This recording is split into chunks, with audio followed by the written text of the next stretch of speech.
So much pain has come from evils that never happened. Thomas Jefferson's old saying feels like a prophecy for our time. As anxiety creeps into every corner of life, from endless news feeds to sleepless nights, there's a book that doesn't promise to eliminate worry or offer quick tips for temporary peace. Instead, it flips the brain's operating mechanism on its head, revealing that anxiety isn't a metaphysical monster, but a very specific loop: trigger, behavior, result. The book, titled Unwinding Anxiety, was written by a neuroscientist, but isn't dry like a textbook. It's filled with real-life stories. A lawyer awake all night in a panic, a student using sweets to fill an emotional void, or even the hospital experiences of a healer who suddenly becomes a patient of the very fears they once explained. The problem is posed very directly. Why do people fall deeper into anxiety the more they try to fight it? The reason lies in how the brain learns. The ancient brain, specializing in reflexes and habits, is always faster and stronger than the new brain, the seat of reason. That's why all efforts to think more positively, or suppress it, often fail, even tightening the loop. This explains why millions of intelligent, disciplined people remain trapped in repetitive behaviors they know are harmful. The book doesn't stop at exposing the mechanism. It opens a different path, one of observation instead of confrontation, replacement instead of suppression, with a bigger, better offer. Curiosity, kindness, and mindfulness are experiences more compelling than anxiety. The brain, which simply chooses the more appealing reward, will naturally relearn. This lesson is both surprisingly simple and paradoxically hard to believe until one experiences it themselves.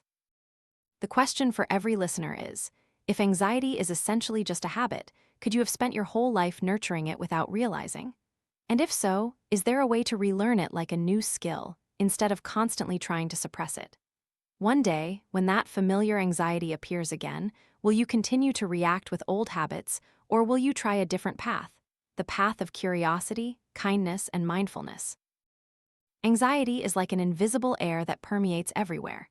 It's present in how we wake up with a vague fear, in the tightening sensation in our stomach during a lecture, or in a fleeting glance into an uncertain future. Anxiety can spread like a social virus, clinging to words, glances, or even a social media status update. Someone frantically fills their cart with toilet paper at the supermarket, and just minutes later, the entire crowd feels compelled to hoard as if the apocalypse is coming. When I was a university student, I was convinced I was immune to anxiety. I exercised vigorously, ate healthily, and played the violin regularly. All seemed enough to shield me. Then my body betrayed me. My stomach cramped, and I had continuous diarrhea to the point where every time I went for a run, I had to plan a route past a restroom. When I went for a checkup, the doctor asked if I might be stressed or anxious. I immediately denied it. In my mind, an active and disciplined person like me couldn't possibly be involved with such a psychological ailment. I fabricated another theory. Perhaps I drank unclean water during a mountain climbing trip. The doctor nodded, prescribed antiparasitic medication, which, of course, did nothing. Only after many years did I realize that those stomach pains were a form of anxiety, hidden within my body. I used to think anxiety was easy to recognize: trembling, a racing heart, sweating. But it turns out to be a master of disguise. It can be waking up in the morning with unprovoked unease or panic attacks that jolt you awake in the middle of the night. Anxiety has countless faces, and everyone experiences it differently. Some simmer with worry all day about things no one else notices. Others erupt into sudden panic attacks, like a boiling kettle overflowing with steam. Medical diagnostic standards name all sorts of disorders, from phobias and OCD to generalized anxiety. But in essence, these are all different notes of the same instrument playing out of tune. I don't see anxiety as a defect, but as a violin with its strings out of tune. If retuned to the correct pitch, the music can continue to play. Anxiety also spreads strongly during conversations. Just hearing someone worry about their health or work, our minds are easily drawn in, as if they sneezed and the illness latched onto us. This emotional contagion makes anxiety spread as fast as a biological virus. There's even a fear index for the market, and whenever there's political instability or an epidemic, that number surges. The hard truth to swallow is that anxiety spares no one. Even those who appear calm and successful can be consumed by hidden anxieties. My wife, a beloved university lecturer, once admitted that anxiety had been passed down from generation to generation in her family, like a genetic habit. It wasn't loud, but lurked in seemingly trivial actions. Planning things too meticulously, getting angry when things didn't go her way. It wasn't until she named it that she realized anxiety wasn't a personality trait, but an underlying mechanism at play. And some people face it more intensely. A lawyer friend told me about sudden panic attacks that often appeared in the middle of the night, a pounding heart, profuse sweating, a feeling of impending death. It wasn't until she learned to name them, panic attacks, that she found a sense of agency. This is just my brain playing tricks. It can't kill me. Only then could she practice deep breathing, bring reason back, and gradually escape the grip of fear. But not everyone has that capacity for reason. For most, anxiety is like a smoldering fire that burns all day, consuming energy for no clear reason. It permeates every corner of life, from meals and work to even lying in bed. This ubiquity makes it a social ailment nurtured by the uncertain pace of modern life. Anxiety also likes to hide in habits. Many people don't realize that when they eat ice cream, shop online, or stare at their phone screen for hours, that's also the brain's way of putting out fires of unease. Like an overreacting immune system, the mind creates all sorts of behaviors to avoid directly facing uncomfortable emotions. However, these behaviors only reinforce the roots of anxiety. Anxiety is not something alien or external. It's a part of being human, formed by the brain's very survival structure. But when this mechanism overreacts, it turns into an enemy, and the more we try to avoid it, the more we are drowned in its vortex. Anxiety doesn't appear out of nowhere.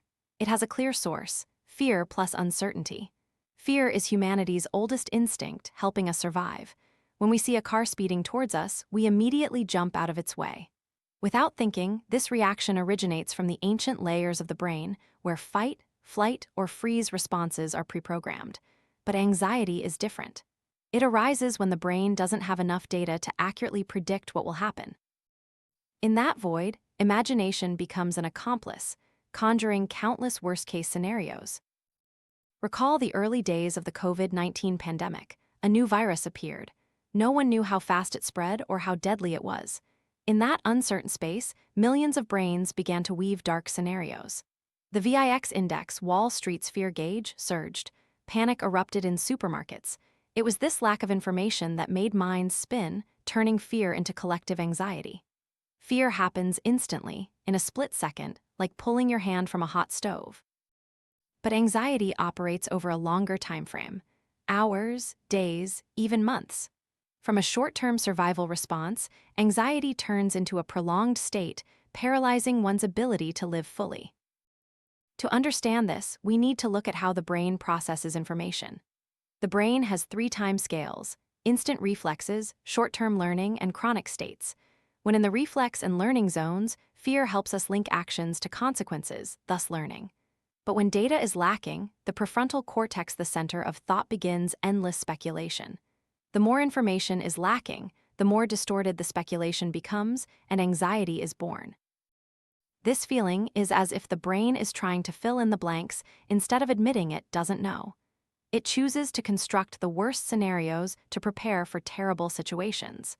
This very imagination makes anxiety more corrosive than real fear. Not just individually, anxiety also spreads easily through communities, like an emotional virus, a phenomenon in psychology called social contagion.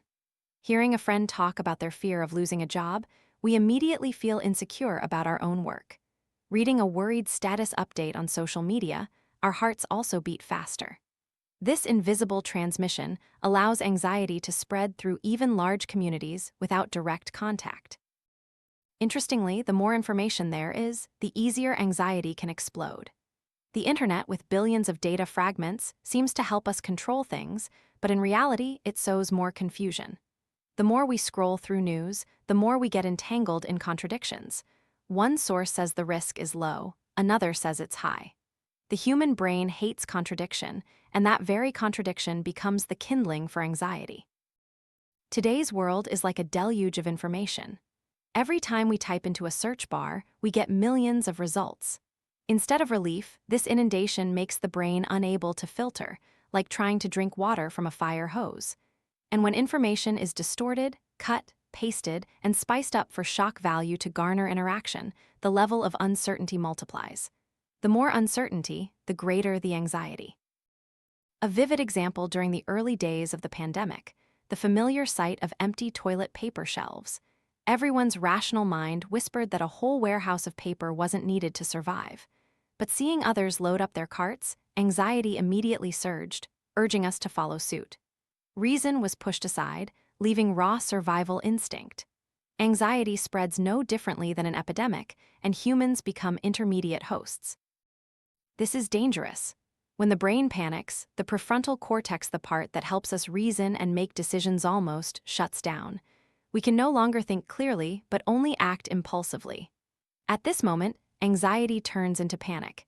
It makes us hoard indiscriminately, work in fear, and sometimes harm ourselves and others. How do we keep the rational brain from shutting down in a storm of uncertainty? The key lies in recognizing when we are being dominated by anxiety. If you feel your heart racing, your mind racing, stop, take a breath, and wait for your prefrontal cortex to reactivate. When reason returns, we can compare the feeling of calm to the anxiety and understand why it's more pleasant.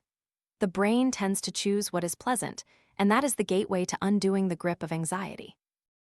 Anxiety has actually existed for a long time. Thomas Jefferson once wrote in an 1816 letter that so much pain has come from evils that never happened.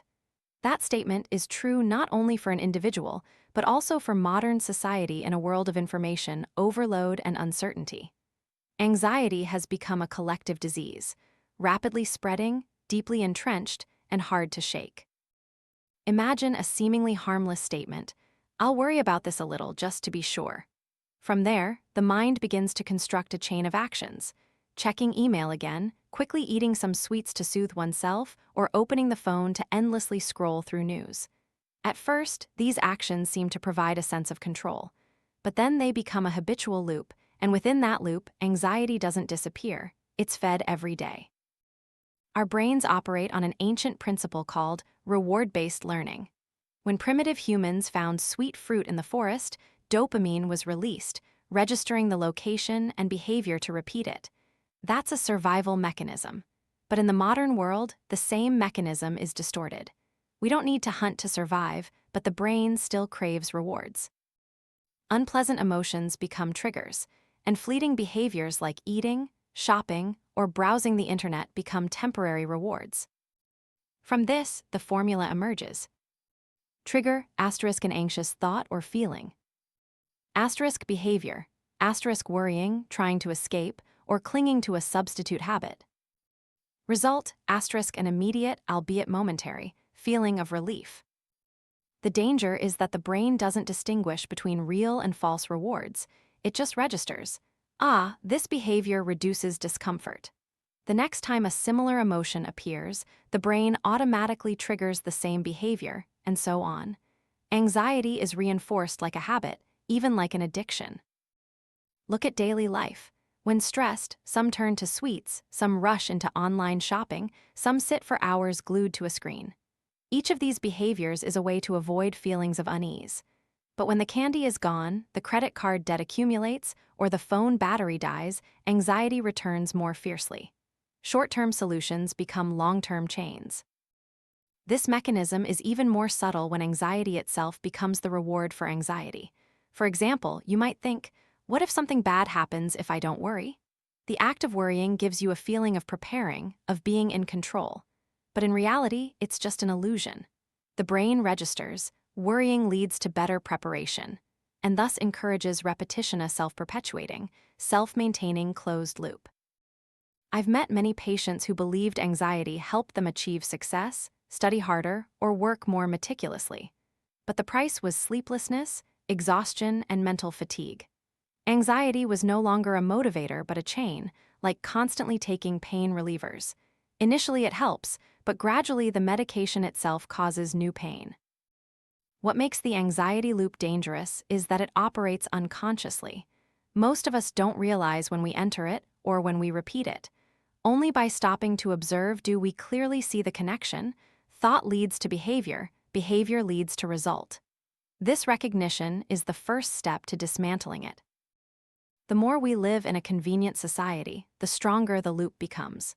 In the past, to get a pair of shoes, people had to wait weeks. Now, just a few clicks and the item arrives at the door. The brain receives rewards too quickly, too easily. And so, addiction sets in. In this context, anxiety easily attaches to all sorts of immediate behaviors: eating, buying, browsing, avoiding. The brain thinks it's protecting itself, but it's actually digging a deeper hole.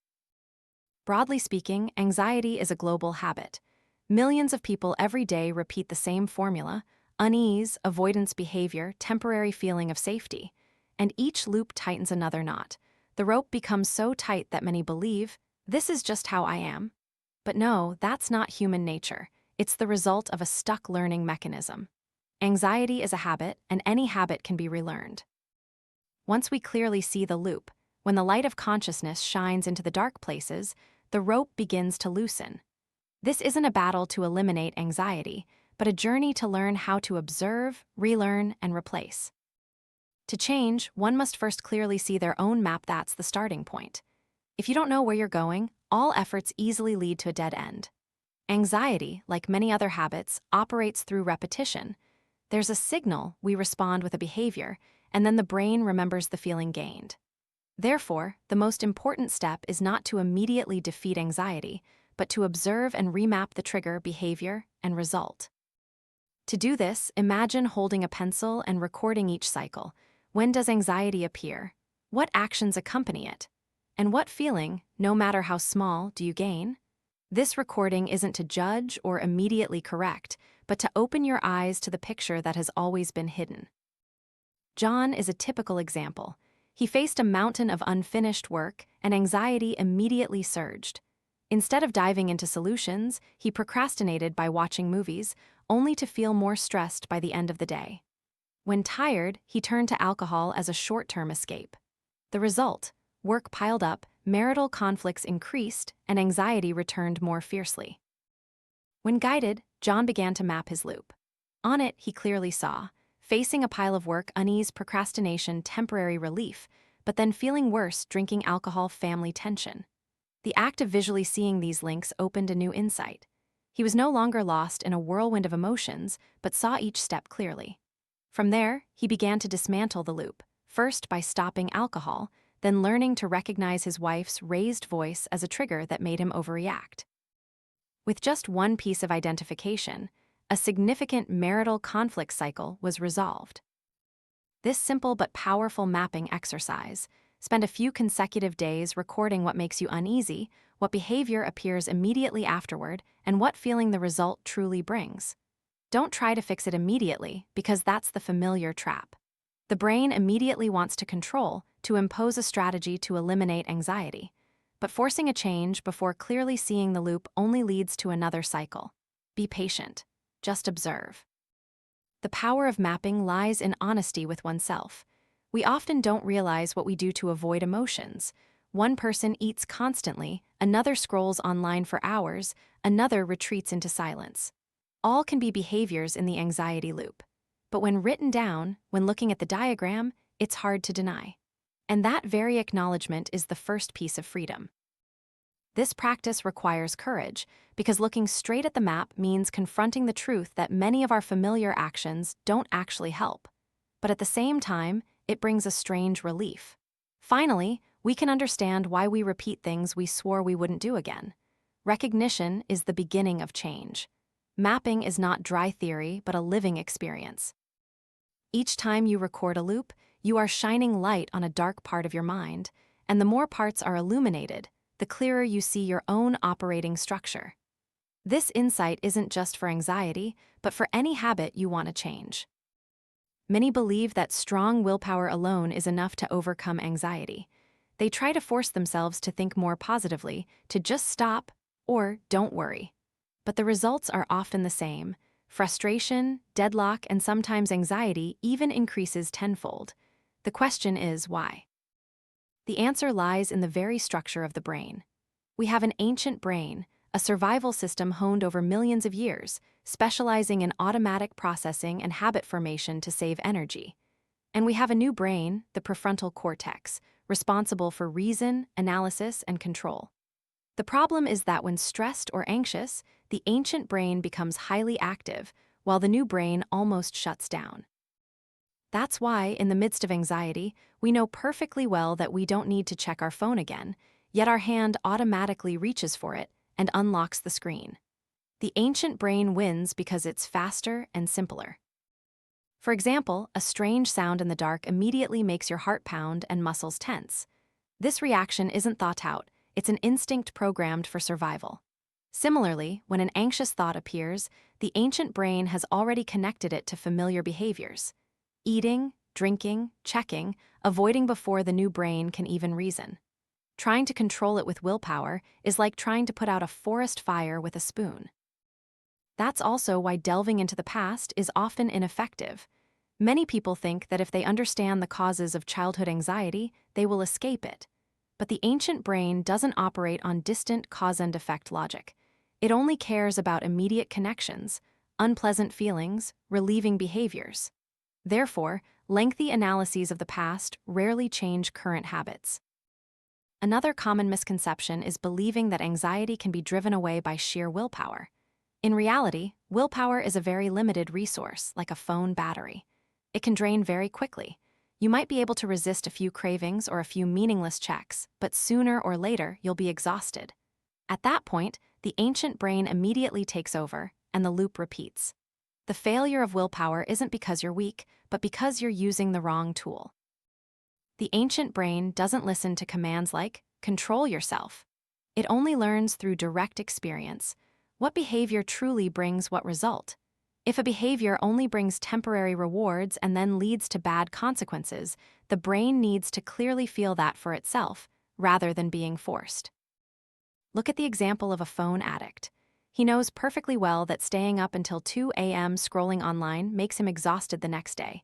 He swears he'll stop. But when night comes, if he feels uneasy, he opens his phone again. His rational mind screams, "Don't do it again." But his fingers still scroll. The immediate feeling of relief overrides reason, and the brain learns that this behavior is effective, even though it's actually a trap.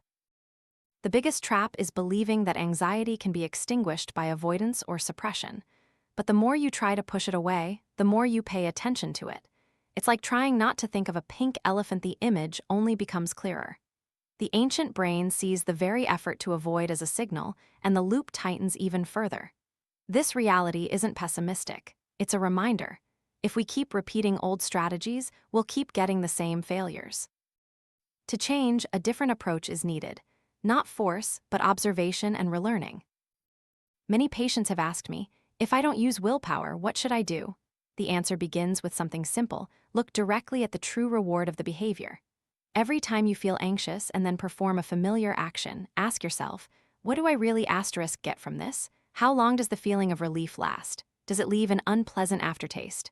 When the brain clearly sees the truth, the false reward will gradually lose its value. Change doesn't come from trying harder, but from seeing more clearly. It's an interesting paradox. The more we try to control, the more we lose. The more we let go of willpower and observe honestly, the more opportunities we have. The ancient brain doesn't listen to theories, but it listens to experience. Let experience teach it that the anxiety loop isn't as valuable as it thought. Dev had lived with anxiety almost his entire life. He was a middle-aged man suffering from generalized anxiety, frequently experiencing panic attacks, and his body was becoming increasingly heavy due to uncontrolled eating. His loop was very familiar, fearful thoughts trying to avoid or escape a sense of relief, the brain remembering that avoidance is safe. From then on, whenever he felt uneasy, he would eat to fill the void. The sweet pastry was an instant reward, but afterward came weight gain, self-blame, and more anxiety. One cycle followed another. The first thing I suggested Dev do was not to immediately cut out bad habits, but to map his own loop. He recorded each instance of anxiety, each avoidance behavior, and each subsequent consequence. In this way, he realized that what he thought were solutions were actually just ways of feeding the problem. This realization was like opening a window in a long dark room, light flooded in, and he saw clearly how he had been living. When Dev shared his notes, he exclaimed, "I've never seen it so clearly. It turns out I've been walking in a maze I built myself. The truth wasn't easy to swallow, but it was an indispensable first step. This is where the concept of mindfulness appears. Many misunderstand mindfulness as emptying the mind or forcing oneself to relax. In reality, mindfulness is simply noticing what is happening, intentionally and non-judgmentally. When anxiety arises, instead of immediately fleeing, we observe it. When thoughts rush in, instead of getting lost in them, we recognize that they are just thoughts. This observation breaks the automatic reflex, creating a space for the new brain to re-engage. Neuroscientific studies have shown that when practicing mindfulness, the brain's default mode network responsible for wandering thoughts becomes quieter. The PCC region, which often lights up when we're anxious, shows reduced activity. Experienced meditators describe this feeling as a calming, a spaciousness within, and that very spaciousness is the ground where freedom sprouts. Mindfulness is not magic, but a process of relearning. Each time we realize we are anxious and about to fall into an old habit, we stop and observe. The brain directly experiences that, observation is also an option. Gradually, new behaviors form, but not everyone approaches mindfulness in the same way. Here, the concept of mindfulness temperament becomes useful. In our survival genome, humans have a predisposition to approach or avoid. Some are eager to embrace new experiences. Others have a tendency to recoil, reacting with fight, flight, or freeze. Recognizing one's own temperament helps us understand why we often fall into certain ruts, and from there, how to adjust. For example, someone with an avoidance temperament might find mindfulness overwhelming if they have to sit still and observe anxiety from the outset. For them, a gentler start, like focusing on their breath or footsteps, would be more feasible. Conversely, someone with an approach temperament can leverage their natural curiosity to explore anxiety as an experience to understand, rather than an enemy to defeat. Understanding your temperament is understanding your own unique path. Returning to Dev, after a few weeks of practice, he began to see something clearly. Each time he ate to avoid anxiety, the pleasant feeling only lasted a few minutes, followed by guilt and unease. When he observed closely, he discovered that the reward was not at all as valuable as he had believed. And as the illusory reward lost its allure, the loop began to loosen. This was the turning point. It wasn't willpower that changed him, but direct experience. Just like John earlier, Dev's anxiety didn't disappear overnight, but he learned to recognize it and was no longer completely controlled by it. Mindfulness gave him space, temperament helped him choose the right path, and mapping helped him see the maze. We have the map, we understand why willpower fails, we've seen a vivid example of starting to relearn the loop. From here, the next journey will be to change the value of the reward in the brain. A deeper step, where we learn to see anxiety as no longer appealing and find better alternatives to replace it, to dismantle the anxiety loop. Just observing isn't enough. The brain needs a bigger, better offer. Imagine you're standing at a crossroads. On one side is the familiar old habit that leads to temporary comfort, then quickly to distress. On the other side is a different experience, genuinely more pleasant and lasting. When the brain directly perceives that the new path brings more benefits, the value of the old way will automatically decrease, without coercion, without straining with willpower. This is the essence of reward-based learning. The brain is inherently a reward addict. Millions of years of evolution have taught it to choose actions that bring pleasant feelings and avoid those that cause pain. This very mechanism creates the anxiety loop. Uneasy feelings appear, we seek to escape eating, drinking, browsing, and receive a little relief. The brain remembers this behavior as beneficial. To change, we cannot simply forbid, we need a more appealing alternative, that bigger offer. One of the most powerful, bigger offers is curiosity. Curiosity isn't just asking, "What is this?" It's a physical sensation of openness, bright eyes, a clear mind. When curious, we are no longer contracted by fear but step out with a different energy, a desire to explore.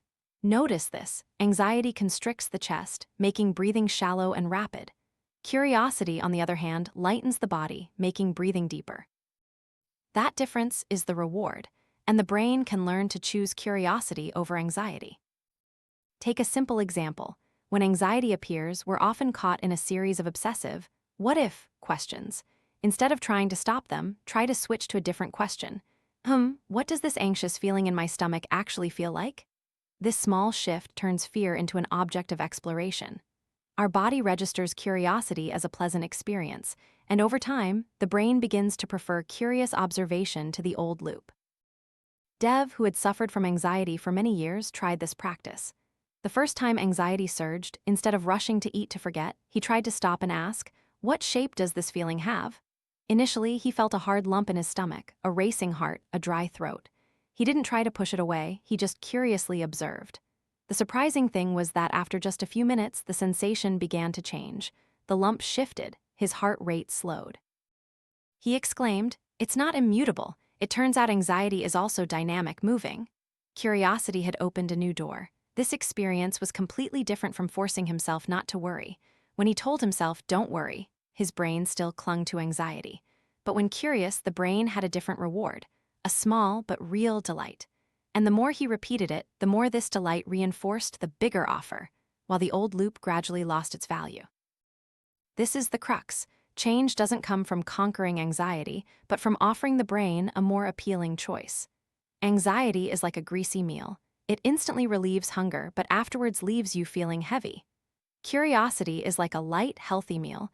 It nourishes and makes the body feel light for a long time. When the brain tastes both, it will choose the better meal, provided we give it the chance. Curiosity has another advantage. It's easy to practice in very small situations. You can be curious about the feeling of your heart beating, about a drop of sweat rolling down your forehead, about the sound of rain outside the window.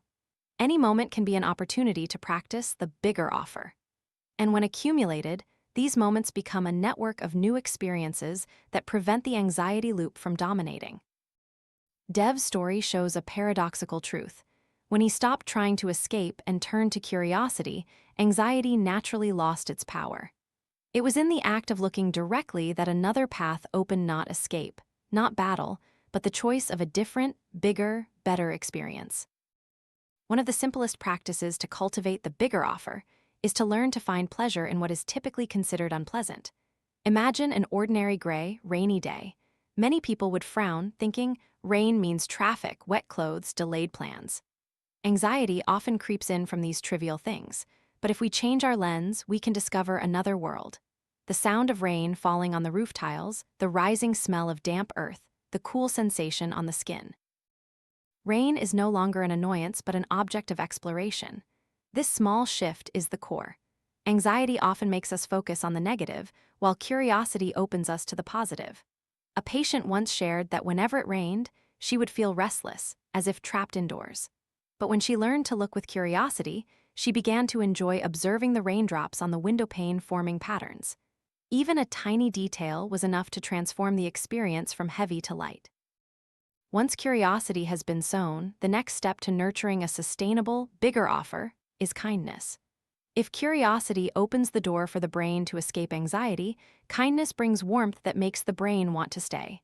Kindness is not just a benevolent feeling, it's a physiological state. The body relaxes, the heart expands, the mind contracts less.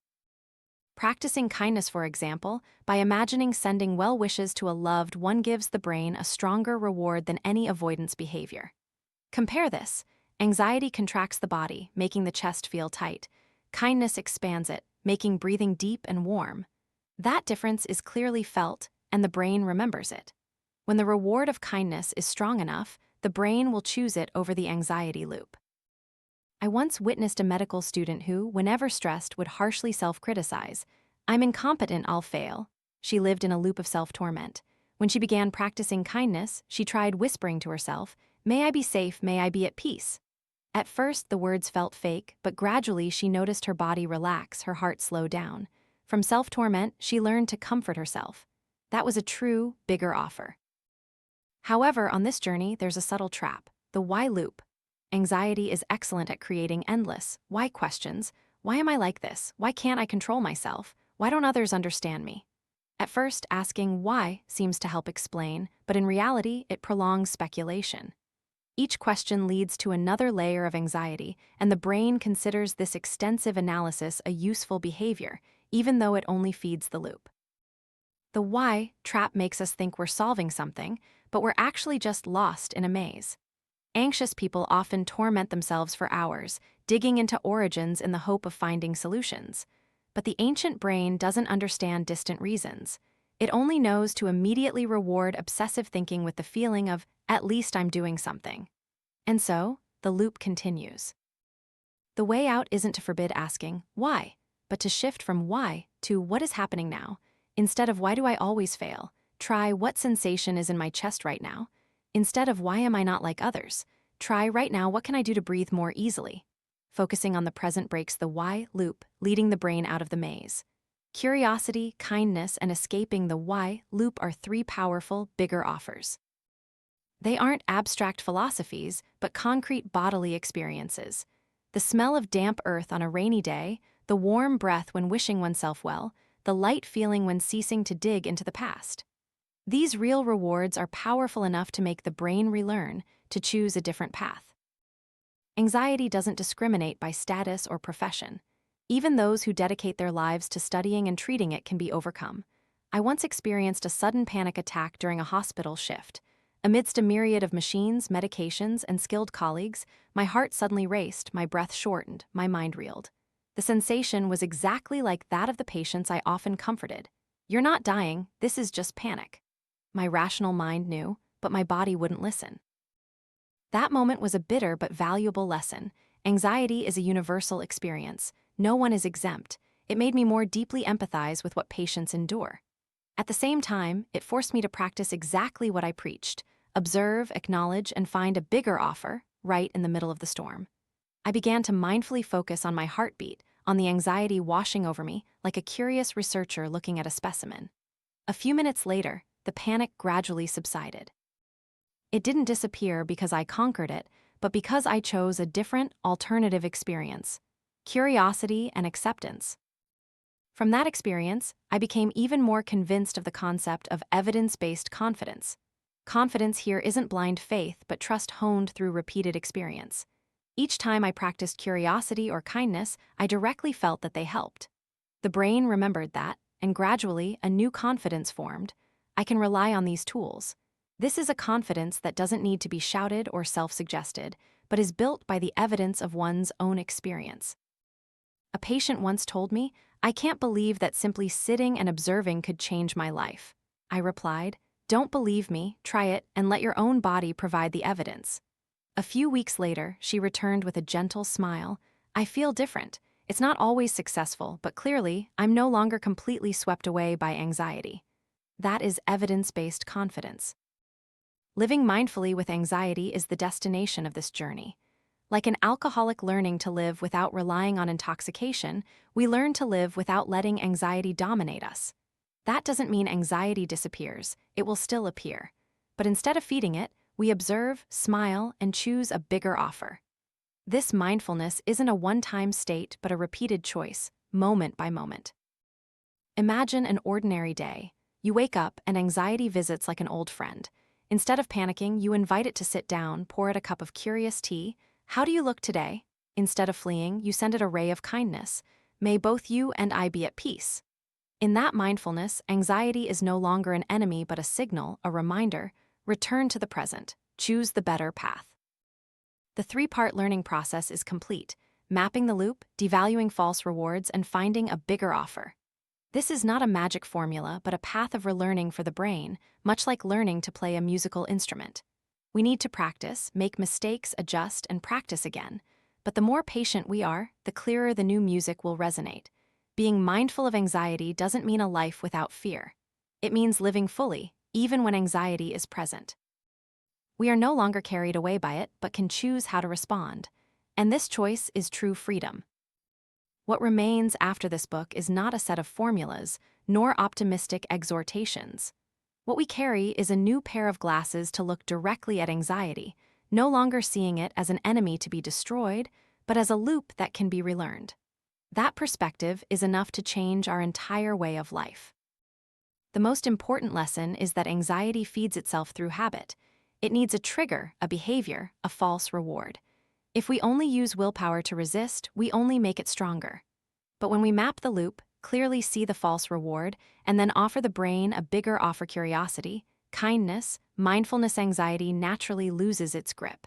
It doesn't disappear, but it no longer has control. The paradox is that the path to less worry is not to run faster, but to stop long enough to see. Stop and ask, what does this feeling truly bring me? Stop and admit, what I thought was a solution turned out to be a chain. It is that moment of clear sight that opens another choice, but no one else can make that choice for us. Here arises a question that perhaps you, the listener, need to ask yourself. Are you willing to observe yourself instead of continuing to fight in the dark? Are you brave enough to look directly at anxiety, not as a sentence, but as a lesson that the brain simply learned incorrectly? Try to imagine, if every time anxiety appeared, instead of asking how to escape it, we asked what it was teaching us, how different would life be? If every anxiety loop became a practice in cultivating curiosity, kindness, and experience-based confidence, would you still need to fear it? This book doesn't promise you will never be anxious. It simply points out that freedom is not the absence of anxiety, but the ability to choose how to respond to it. And that ability is within your reach, moment by moment. I want to leave you with an invitation. The next time anxiety comes knocking, will you continue down the old path, or will you try a different one, the path of curiosity, of kindness, of mindfulness? The final answer, only you can write.